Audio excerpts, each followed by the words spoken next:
أهلا وسهلا برمضان، أهلا وسهلا برمضان، رمضان رمضان رمضان رمضان رمضان۔ السلام علیکم ناظرین، پروگرام بات چیت رمضان ٹرانسمیشن میں آپ کا میزبان مجیب الرحمان ساحل آج کے پروگرام کے ساتھ آپ کی خدمت میں حاضر ہے، اور آج بھی ہمارے ساتھ پہلے کی طرح ہمارے مہمان جناب ڈاکٹر سہیل خان صاحب موجود ہیں، جو کہ ایجوکیشنسٹ بھی ہیں، مذہبی اسکالر بھی ہیں، اور مذہب کے حوالے سے آپ کی بہت زیادہ خدمات بھی ہیں، ریسرچر ہیں۔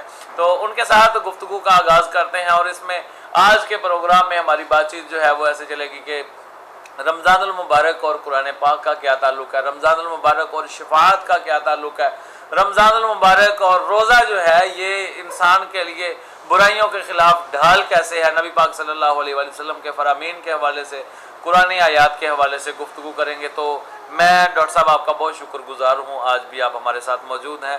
تو سب سے پہلے گفتگو کا آغاز یہاں سے کرنا چاہوں گا کہ رمضان المبارک اور قرآن پاک کے درمیان جو تعلق ہے، اس میں رمضان المبارک کا قرآن پاک کے ساتھ مخصوص تعلق کیا ہے؟ نحمدہ ونصلی علی رسولہ الکریم، اما بعد، اعوذ باللہ من الشیطان الرجیم، بسم اللہ الرحمن الرحیم۔ شہر رمضان الذی انزل فیہ القرآن۔ سب سے پہلے تو میں مجیب الرحمان ساحل صاحب کا شکریہ ادا کرتا ہوں کہ انہوں نے دوبارہ مجھے دعوت دی تاکہ ہمارا رمضان کے حوالے سے پروگرام جو ہے وہ لوگوں تک جو ہے دوبارہ پہنچے۔ سوال یہ ہے کہ رمضان اور قرآن کا آپس میں تعلق کیا ہے؟ جو آیت کریمہ کا حصہ میں نے آپ کے سامنے ابھی سورہ بقرہ سے پڑھا ہے، اس میں اللہ رب العزت قرآن مجید کے نزول کی بات فرما رہے ہیں، اور یہاں جو بات ہو رہی ہے وہ رمضان کے حوالے سے بات ہو رہی ہے، رمضان کے روزوں کے مسائل فضائل بیان ہو رہے ہیں۔ جی، درمیان میں شہر رمضان الذی انزل فیہ القرآن، اللہ رب العزت نے اس کو نازل کر کے یہ بات واضح کر دی کہ رمضان اور قرآن کا آپس میں گہرا تعلق ہے۔ قرآن مجید کے نزول کے لیے بھی اللہ رب العزت نے رمضان المبارک ہی کا انتخاب فرمایا، اور پھر رمضان المبارک میں اہم ترین رات جسے ہم لیلۃ القدر کے نام سے یاد کرتے ہیں، اس رات کا اللہ رب العزت نے انتخاب فرمایا کہ اللہ نے اسی رات جو ہے قرآن مجید کو نازل فرمایا، جیسا کہ اللہ فرماتے ہیں انا انزلناہ فی لیلۃ القدر، کہ ہم نے اس قرآن مجید کو قدر والی رات میں نازل فرمایا۔ تو گویا رمضان اور قرآن، اور رمضان کی عبادت، اور رمضان اور قرآن اور رمضان کی عبادت، ان کا آپس میں گہرا تعلق ہے۔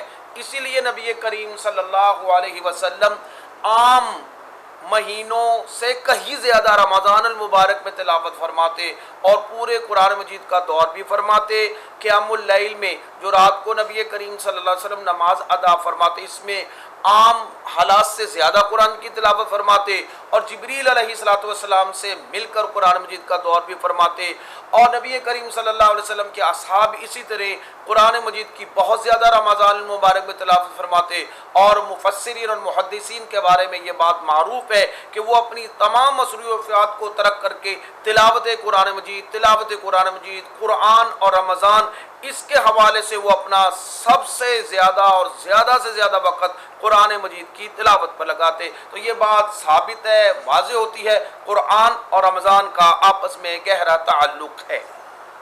قرآن پاک اور رمضان کا آپس میں گہرا تعلق ہے۔ قرآن پاک جو ہے یہ رمضان المبارک میں نازل ہوا، قرآن پاک جو ہے اس کا تعلق لیلۃ القدر کے ساتھ ہے۔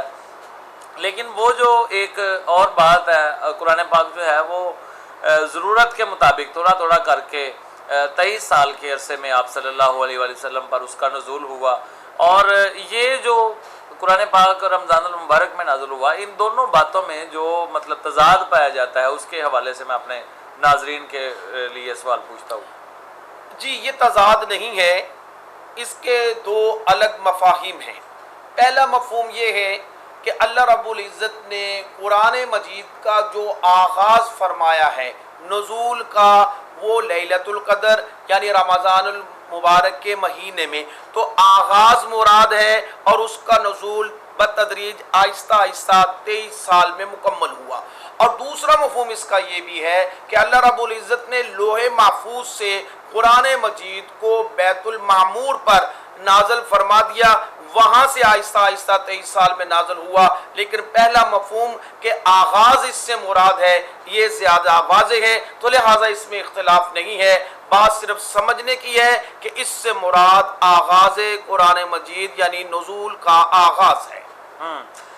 قرآن پاک کا نزول جو ہے اور اس کا آغاز جو ہے اس کا تعلق رمضان المبارک سے ہے۔ ایک اور بات شیخ جو عام طور پہ کہی جاتی ہے، بلکہ عام طور پہ کیا کہی جاتی ہے، آپ صلی اللہ علیہ وآلہ وسلم کا فرمان ہے، آپ صلی اللہ علیہ وآلہ وسلم کی حدیث مبارکہ ہے کہ آپ صلی اللہ علیہ وآلہ وسلم نے فرمایا الصیام والقرآن یشفعان، یہ جو دو سیام یعنی روزہ اور جو قرآن پاک ہے یہ دونوں شفاعت کیسے کریں گے انسان کی اور اس کی کیفیت کیا ہوگی؟ جی پھر دوبارہ پہلے سوال ہی کا یہ حصہ ہے کہ قرآن اور رمضان اس کا آپس میں تعلق کیا ہے، روزے کا اور قرآن کا تعلق کیا ہے؟ تو پہلے عرض کیا گیا کہ اس کا گہرا تعلق ہے، اسی لیے نبی کریم صلی اللہ علیہ وسلم نے دونوں کو اکٹھا بیان کر کے فرمایا کہ دونوں جو ہے وہ شفاعت کریں گے۔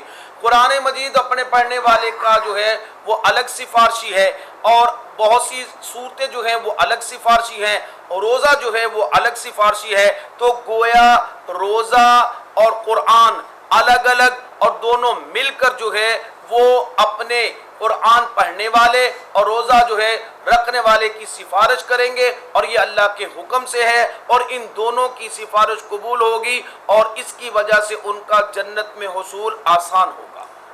یعنی کہ قرآن پاک جو ہے اور جو رمضان المبارک کے روزے ہیں یعنی صوم جو ہے روزہ، وہ انسان کے لیے نبی پاک صلی اللہ علیہ وآلہ وسلم کے فرمان کے مطابق انسان کے لیے اس کی جو مشکلات ہیں قیامت کی اخروی مشکلات ہیں ان کو ختم کرنے کے لیے، ان کو رفع کرنے کے لیے یہ اللہ تعالیٰ کے سامنے سفارش کریں گے، اور یہ دونوں سفارشی جو ہیں یہ مضبوط سفارشی ہیں، ان کی سفارش جو ہے وہ اتنی اہم ہے کہ نبی پاک صلی اللہ علیہ وآلہ وسلم نے فرمایا کہ ان کی سفارش جو ہے یہ قبول بھی ہوگی۔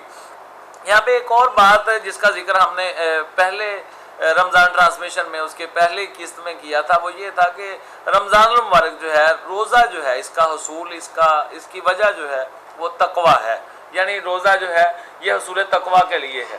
تو اب یہ ہم کس طرح سے ہمیں مطلب اللہ تعالیٰ جانتا ہے کہ روزہ جو ہے یہ اللہ اور انسان کے درمیان ہے، اس کے علاوہ اس کے درمیان کوئی نہیں ہے، ہمارے اندر ریاکاری ہے، ہمارے اندر کوئی دکھاوا ہے یا کوئی اس طرح کا، یا ہو سکتا ہے کہ ہم لوگوں کی نظروں سے یا دنیا کی نظروں سے چھپ کے کہیں پہ کوئی بات جو ہے مطلب کھانا پینا کر لیتے ہیں، کچھ ایسا کر لیتے ہیں، تو یہ صرف اللہ جانتا ہے، اس کے علاوہ کوئی نہیں جانتا۔ اس کے اللہ تعالیٰ نے جو فرمایا کہ الصوم لی وانا اجزی بہ، اس کے بارے میں آپ کی کیا؟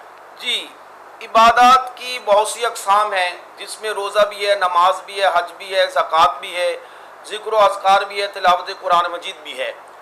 ہر ایک عبادت کا تعلق لوگوں کے ساتھ ہے۔ آدمی نماز پڑھے گا، مسجد میں لوگ اسے دیکھ رہے ہوں گے، حج کریں گے پوری دنیا اسے دیکھ رہی ہوگی، زکوٰۃ دے گا کم از کم اس سے تو معلوم ہوگا کہ جسے دیکھ رہا ہے، جسے دے رہا ہے اسے تو معلوم ہے۔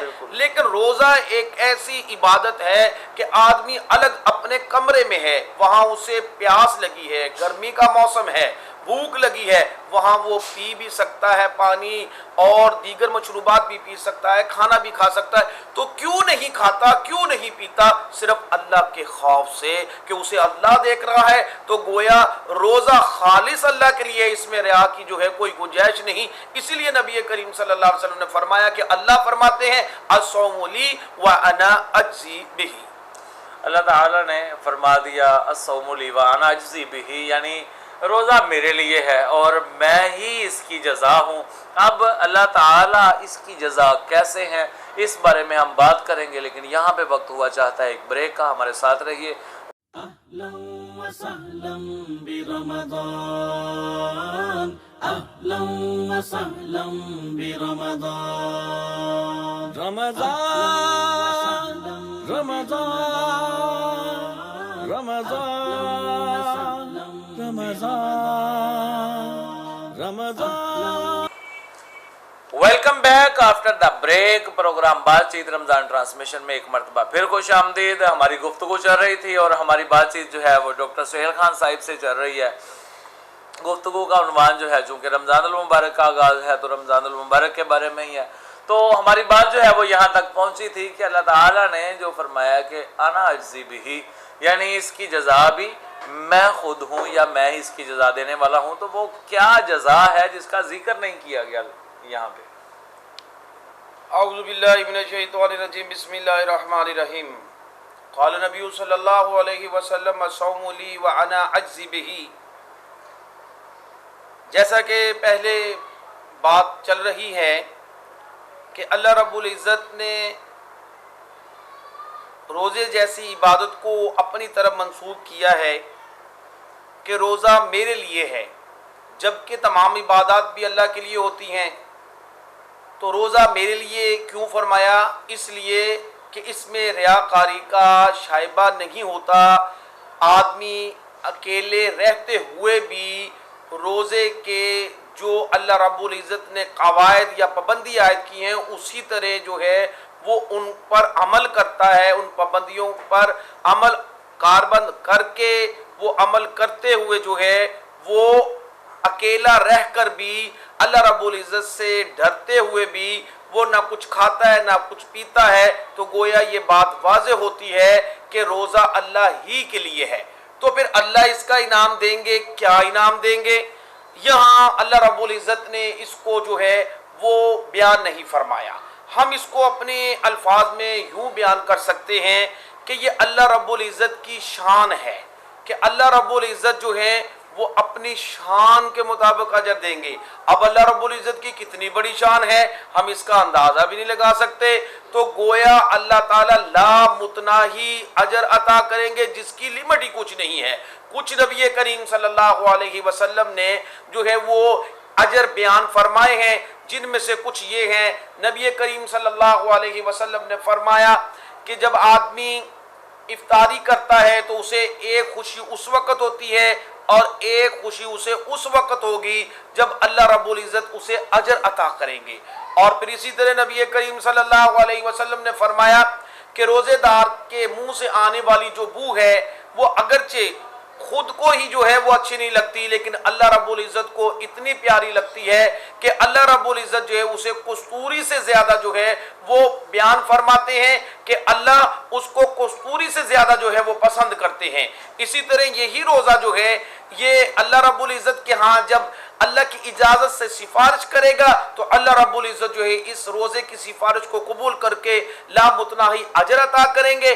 اسی طرح یہی روزہ ہے کہ جس کی وجہ سے اللہ رب العزت آسانی کے ساتھ جنت میں داخلے کا حصول فرمائیں گے. اور جنت کے 8 دروازوں میں سے ایک خاص دروازہ اللہ رب العزت نے روزے دار ہی کے لیے رکھا ہے جس کا نام باب ریان ہے کہ اس میں سے صرف روزے دار ہی داخل ہوں گے. اور اسی طرح اللہ رب العزت جو ہے وہ روزے دار کو جہنم سے جو ہے وہ چھٹکارا عطا کریں گے. تو گویا جتنے بھی ہم انعامات اپنے ذہن میں لا سکتے ہیں اللہ رب العزت جو ہے اس روزے کی بدولت وہ ہمیں عطا کریں گے.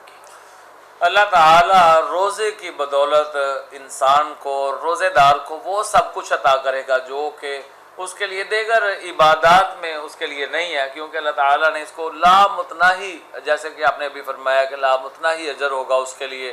روزہ جو ہے وہ سفارش کرے گا. ایک جگہ پہ آپ صلی اللہ علیہ وسلم نے روزہ کے بارے میں فرمایا کہ الصوم جنۃ، روزہ ڈھال ہے. روزہ کس چیز کے، اس کے کئی فلسفے ہو سکتے ہیں کیونکہ آپ صلی اللہ علیہ وسلم کا کوئی بھی فرمان جو ہے وہ انتہائی جامع ہے. مختصر سی بات میں بہت بڑا فلسفہ ہو سکتا ہے. روزہ کس چیز کے بارے میں ڈھال ہے؟ روزہ معاشرتی برائیوں کے بارے میں، معاشرتی برائیوں کے خلاف ڈھال ہے. روزہ گناہوں سے بچنے کے لیے ڈھال ہے، یا روزہ جو ہے وہ انسان کو معاشرے میں ہونے والے نقصانات کے خلاف ڈھال ہے. روزہ بیماریوں کے خلاف ڈھال ہے. تو الصوم جنۃ جو ہے اس کا فلسفہ کیا ہے؟ جی قال نبی صلی اللہ علیہ وسلم الصوم جنہ، کہ روزہ ڈھال ہے.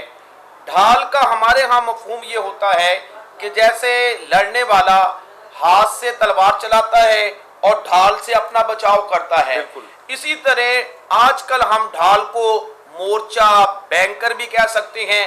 اپنے دشمن سے بچنے کے لیے جو بھی ہم سامان پیدا کر سکتے ہیں، مہیا کر سکتے ہیں، وہ سارے کا سارا ڈھال ہے۔ تو روزہ ڈھال جو ہے یہ بہت زیادہ اپنے اندر مفاہیم رکھتا ہے، جامع لفظ ہے۔ آدمی جو ہے جہنم سے بھی بچتا ہے، روزہ ڈھال ہے، جہنم سے ڈھال ہے۔ روزہ جو ہے وہ گناہوں سے ڈھال ہے، جیسا کہ نبی کریم صلی اللہ علیہ وسلم نے فرمایا، مسلم شریف کی روایت ہے کہ اے نوجوانوں روزہ رکھو۔ روزہ رکھنا جو ہے وہ تمہاری نگاہوں کو نیچے رکھے گا، تمہاری شرمگاہوں کی حفاظت کرے گا، یعنی تمہاری شہوت کو کچل کر رکھ دے گا۔ تو گویا روزہ جو ہے وہ انسانی خواہشات پر قابو پانے کا ایک ذریعہ ہے، دل میں آنے والے وسواس جو ہیں وہ ان کو ختم کرنے کا ایک ذریعہ ہے، گناہوں سے بچنے کا، اور اسی طرح جہنم سے بچنے کا، اللہ کے عذاب سے بچنے کا ذریعہ ہے، اور اسی طرح معاشرتی جو برائیاں ہیں ان سے بچنے کا ذریعہ ہے۔ تو گویا دل پاک ہو جاتا ہے، جب دل پاک ہو جاتا ہے تقوی اللہ اس میں آ جاتا ہے، تقوی اللہ کی وجہ سے اب اس کی ساری کیفیت جو ہے وہ متقی پرہیزگار والی ہو جائے گی، کہ اب وہ آدمی متقی ہے، پرہیزگار ہے، اب وہ گناہوں سے بھی بچ رہا ہے، اللہ کی ناراضی سے بھی بچ رہا ہے، لوگوں کو ستانے سے بھی بچ رہا ہے، گناہوں سے بھی بچ رہا ہے، نافرمانی سے بھی بچ رہا ہے، حقوق العباد غصب کرنے سے بھی بچ رہا ہے۔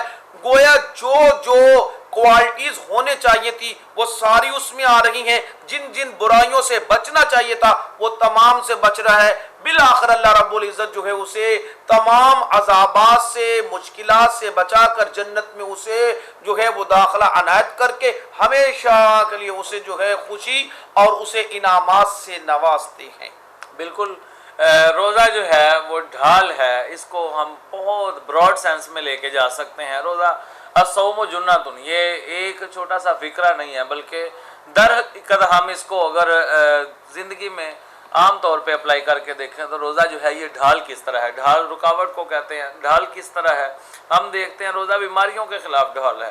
ابھی کچھ وقت پہلے اس کے بارے میں تحقیق ہوئی تھی، روزہ جو ہے یہ بہت سی بیماریوں سے بھی بچانے کا سبب ہے۔ روزہ جب انسان رکھتا ہے، بلکہ کئی جگہوں پہ روزہ جو ہے وہ خاص طور پہ علاج کے طور پہ بھی بتایا جاتا ہے کہ اگر آپ یہ کھانا پینا جو ہے اتنے وقت کے لیے چھوڑ دیتے ہیں تو اس سے یہ بیماری ہے، اس سے بھی آپ بچ سکتے ہیں۔ جی، جیسا کہ بہت سے ڈاکٹر حضرات جو ہیں جب مریض ہوتا ہے، آدمی بیمار ہوتا ہے تو اسے پرہیز بتاتے ہیں کہ یہ نہیں کھانا، یہ نہیں کھانا، یہ آپ نے خوراک چھوڑ دینی ہے۔ تو اسی طرح جو ہے جب ہم اپنے معدے کو ریسٹ دیتے ہیں تو ہمارا معدہ جو ہے 11 ماہ میں صحیح ورک کرتا ہے۔ اگر ہم اسے اس ماہ بھی ریسٹ نہ دیں تو وہ ہمیں جو ہے وہ بیماریاں لگ سکتی ہیں۔ تو گویا روزہ ایک طرح ہماری بیماریوں سے بھی ڈھال ہے، اور آدمی دوبارہ جو ہے وہ خوش باس ہو جاتا ہے، جیسے وہ ابھی جو ہے اپنے جسم میں کوئی جیسے ٹیوننگ کرا کر آیا ہے، اسی طرح جو ہے وہ روزہ رکھنے کے بعد شام کو فریش ہوتا ہے، یا پھر پورا مہینہ رکھنے کے بعد جو ہے وہ آئندہ 11 مہینوں کے لیے بالکل فریش ہوتا ہے۔ تو یہ بھی روزہ ایک ڈھال ہے، اس مفہوم میں شامل ہے۔ بالکل، روزہ جو ہے اس کو سائنٹیفکلی اگر دیکھیں ہم تو روزہ پھر بھی ڈھال ہے۔ روزہ جو ہے بیماریوں سے بچاتا ہے، روزہ جو ہے یہ انسانی جسم کو حشاش بشاش کرتا ہے، اور یہ بالکل بھی ممکن نہیں ہے جیسا کہ عام طور پہ ہمارے معاشرے میں کہا جاتا ہے کہ روزے تو وہ رکھیں جن کے گھر میں کھانے پینے کو کچھ نہیں ہے۔ تو بالکل ایسا نہیں ہے۔ اصل میں روزہ اللہ تعالیٰ اس کو عنایت کرتا ہے جس کے لیے اللہ تعالیٰ نے بہتری سوچی ہوتی ہے، کیونکہ روزہ وہ رکھتا ہے جس کو آنے والے ادوار میں کچھ بیماریاں جو ہیں اگر اس کی طرف آ بھی رہی ہیں تو وہ ان کے خلاف ڈھال ہے۔ روزہ جو ہے رکاوٹ ہے۔ اگر انسان کے اندر کچھ غلط خیالات جو ہیں وہ ابھر رہے ہیں، جنم لے رہے ہیں، تو روزہ جو ہے وہ ڈھال ہے، کیونکہ جب روزہ دار جو ہے وہ لڑائی جھگڑے میں شامل نہیں ہوتا، لڑائی جھگڑے کے خلاف ڈھال ہے۔ روزے دار جو ہے وہ گالیاں نہیں نکالتا، گالیوں کے خلاف ڈھال ہے۔ روزہ حقیقتاً ایک ڈھال ہے جو انسان کو مختلف قسم کی بیماریوں سے بچا کے رکھتا ہے، محفوظ رکھتا ہے۔ اور روزہ جو ہے اس کا فلسفہ بالکل مختصر نہیں ہے، اس کو ہم ایک دو پروگرامز میں سمیٹ نہیں سکتے، بلکہ اس کے بارے میں تو جتنی بات کرتے جائیں اس کے بارے میں اتنے ہی اس کے فیوز و برکات جو ہیں ان کے بارے میں بات کی جا سکتی ہے۔ آخری بات اس ضمن میں، کیونکہ آج کا جو ٹاپک ہے وہ ہے الصیام والقرآن، تو اس بارے میں بات ہے رمضان المبارک کے بارے میں کہ یہ جو قرآن پاک ہم پڑھتے ہیں، قرآن پاک کے ایک ایک حرف کی 10 نیکیاں ہیں، پھر اس کو 70 یا 700 گنا تک کر دیا جاتا ہے۔ تو کہنے کا مطلب یہ ہے کہ اگر ہم صرف قرآن پاک پڑھتے ہی جاتے ہیں تو روحانی طور پہ تو ہمارے اندر ایک تبدیلی جو ہے وہ رونما ہوتی ہے، لیکن ہمارے لیے کیونکہ قرآن پاک ایک پیغام ہے تو پیغام کی صورت میں پڑھنا جو ہے اس کے بارے میں آپ کا کیا پیغام؟ جی، قرآن مجید اللہ تبارک و تعالیٰ کا کلام ہے، اسے پڑھنا بھی باعث ثواب ہے، اس کا سننا بھی باعث ثواب ہے، اور اس کا سمجھنا بھی باعث ثواب ہے۔ اسی طرح یہ اللہ کا کلام ہے، قرآن مجید کا پڑھنا بھی باعث تاثیر ہے، قرآن مجید کا سننا بھی باعث تاثیر ہے، اور قرآن مجید کا سمجھنا یہ اور زیادہ باعث تاثیر ہے۔ جیسا کہ اللہ رب العزت فرماتے ہیں کہ اگر ہم اس قرآن مجید کو پہاڑوں پر نازل کرتے تو آپ دیکھتے پہاڑ بھی جو ہے وہ ریزہ ریزہ ہو جاتے۔ اسی طرح قرآن مجید کی تلاوت جب آدمی کرتا ہے تو اس کو روحانی فائدے بھی حاصل ہوتے ہیں اور اجر بھی ملتا ہے۔ جیسا کہ نبی کریم صلی اللہ علیہ وسلم نے فرمایا، جو الف لام میم کی تلاوت کرتا ہے، یہ 3 حروف ہیں اور ان پر اسے 30 نیکیاں ملتی ہیں۔ یہاں ہم رک کر ایک بات سمجھتے ہیں کہ یہاں الف لام میم کا ہمیں مفہوم نہیں آتا، اس کا ہمیں ترجمہ نہیں آتا، لیکن پھر بھی اس پر اجر مل رہا ہے۔ تو اگر ہم اس کا مفہوم سمجھیں تو ہمیں اور زیادہ اجر ملے۔ ہم دیکھتے ہیں کہ قرآن مجید کی جب تلاوت کی جاتی ہے، نبی رحمت صلی اللہ علیہ وسلم نماز میں جب تلاوت کرتے تو آقا علیہ الصلوۃ والسلام نماز میں روتے۔ کیوں؟ قرآن مجید میں ہمیں تب پتہ چلے گا جب ہم اس کا مفہوم سمجھتے ہوں کہ یہ آیات جو ہیں وہ خوشخبری کی ہیں، جنت کی نعمتوں کی ہیں، یا یہ آیات جو ہیں وہ قیامت کی ہولناکیوں کی ہیں، دیگر قوموں کے عذابات کی ہیں، تو پھر دل لرزتا ہے۔ اسی لیے نبی کریم صلی اللہ علیہ وسلم اپنی نماز میں بہت روتے، اور صحابہ کرام بھی اپنی نمازوں میں بہت روتے۔ اور آج ہمارے سامنے حرمین کی تراویح قیام اللیل موجود ہے کہ وہاں کے آئمہ اور پیچھے جو سمجھنے والے ہیں وہ آنسوؤں سے روتے ہیں۔ ہم کیوں نہیں روتے؟ اس کی وجہ یہی ہے کہ ہم اسے سمجھ کر نہیں پڑھتے، ہم اس کا مفہوم نہیں جانتے۔ تو جب ہم اس کا مفہوم جانیں گے، اسے سمجھ کر پڑھیں گے، تو پھر ہماری کیفیت بھی بدلے گی، دل کی کیفیت بھی بدلے گی، اور ہمارے عمل کی کیفیت بھی بدلے گی۔ تو گویا قرآن مجید کو عام پڑھنا ناظرہ، قرآن مجید کو سننا اور قرآن مجید کو سمجھ کر پڑھنا سارے ہی باعث ثواب ہیں، لیکن سمجھ کر پڑھنا یہ سب سے اعلیٰ ڈگری ہے۔ لیجئے ناظرین، باتیں بہت سی رہ جاتی ہیں، وقت کی قید میں اترتے ہیں، تو یہاں پہ ہمارے پروگرام کا وقت جو ہے وہ اپنے اختتام کو پہنچتا ہے۔ اگلے پروگرام میں انشاءاللہ ہم اس بارے میں بات کریں گے، لو انزلنا ھذا القرآن علی جبل لرأیتہ خاشعا متصدعا من خشیۃ اللہ۔ قرآن پاک جو ہے اس کی تاثیر کے بارے میں بات کریں گے، اور اس کی تاثیر کے بارے میں کوشش کریں گے کہ کچھ واقعات بھی اس میں شامل کریں، تاکہ ہمارے ناظرین جو ہیں ان کو پتہ چلے کہ پریکٹیکلی عملی طور پر قرآن پاک جو ہے وہ کس طرح سے انسانوں پر اثر انداز ہوتا ہے یا دیگر مخلوقات پر اثر انداز ہوتا ہے۔ اس کے ساتھ ہی آج کے پروگرام کا وقت ختم ہوتا ہے۔ لیجئے اپنے میزبان مجیب الرحمان ساحل کو اجازت دیجئے۔ اللہ نگہبان۔